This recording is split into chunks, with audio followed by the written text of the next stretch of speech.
अस्सलाम वालेकुम दोस्तों, मेरे यूट्यूब चैनल में आपका स्वागत है। आज हम जिस मेडिसिन की बात करने जा रहे हैं उस मेडिसिन का नाम है होम्यो कफ केयर।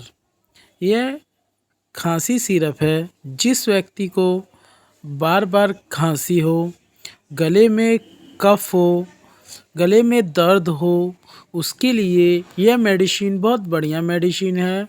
इसे आपको बड़ों को 10-10 ml सुबह और शाम, छोटों को 5-5 ml सुबह और शाम लेना है। इसकी MRP 80 रुपये है। इसमें कई प्रकार की होम्योपैथिक मेडिसिन मिली हुई है जो कि इस बीमारी को कंट्रोल करती है। आशा करता हूँ आपको मेरा यूट्यूब चैनल पसंद आया होगा। ऐसे ही और होम्योपैथिक मेडिसिन के बारे में जानकारी लेने के लिए हमारे चैनल को सब्सक्राइब कीजिए।